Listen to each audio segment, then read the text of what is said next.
We are approaching Brexit crunch time. Everyone is going to come under intense pressure to agree a reasonable deal, Labour MPs especially. They should resist. There is no reasonable deal. There is the pointless, the painful or fudge through postponement of the core issues. Each option is bad. MPs should vote it down and give the people the final say. This will be fiercely resisted for a mixture of good reasons, causing more turmoil and division, and bad reasons, the anxiety that people might change their minds. There will be a vast effort over the coming weeks to do the deal, and then force it through Parliament on the basis that it ends the uncertainty, allows the will of the people to be followed and is better than the nightmare of no deal. Business will heave a sigh of relief. Some Labour MPs and Tory rebels will be attracted by it. Best of a bad job will echo through the corridors of power. And Europe will be tempted. With all my experience of politics and government, I completely get it. Never underestimate the desire of systems to produce a result. But here's the flaw: a deal is a chimera.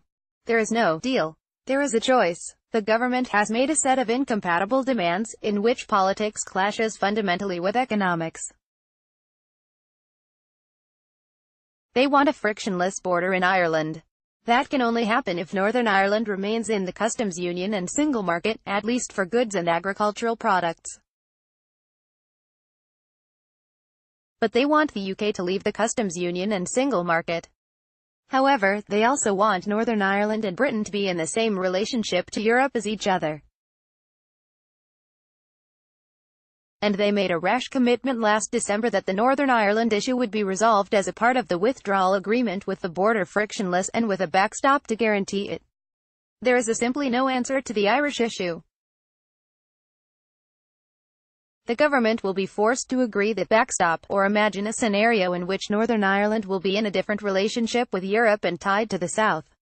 For the trading relationship between the UK and Europe, there is a choice arising out of the unique nature of the single market, which alone of all the trade agreements in the world seeks to create one comprehensive regulatory environment for goods and services. It has boosted European trade and spawned a set of interlocking supply chains, service sector commerce and investment decisions. Britain has probably gained more from this market than anyone. So wrenching us out of it gives rise to this dilemma: stay in step with Europe's rules to minimize economic damage, or break free from those rules and suffer the damage. First is pointless and the second painful. Pointless versus painful is the choice. You can postpone the choice by fudge, but you can't change it. Europe will never allow us access to the single market without obeying its rules, adjudicated by the European Court of Justice. Yet Theresa May needs the political wiggle room, so it appears that we can. So, Chequers was a choice, camouflaged as a deal. It shows pointlessness. But to keep as many Brexiters on board as possible, it's not called the single market but a common rule book, and a theoretical right to diverge is stated, though it is never meant to be activated. Here is the extraordinary statement in the Chequers presentation: Britain, it says, should agree to keep all existing European regulation because that is in the UK's interest.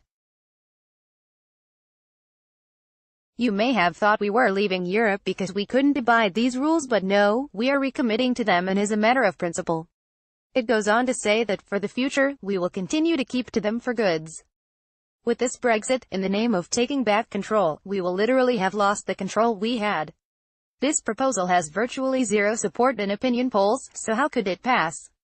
Europe will never allow us access to the single market without obeying its rules. Parts of the Tory party just want the misery to end.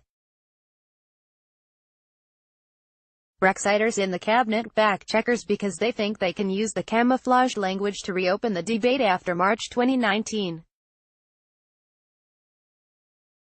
They can activate the right to diverge. They can say, common does not mean the same, i.e. revert to hard Brexit. Some Remainers, in both parties, think do Brexit and try to pull Britain back into Europe later. Europe is torn, fudge, to get the thing through, and negotiate later, rather than force clarity, and therefore crisis, on May. I say, in all frankness, this is madness.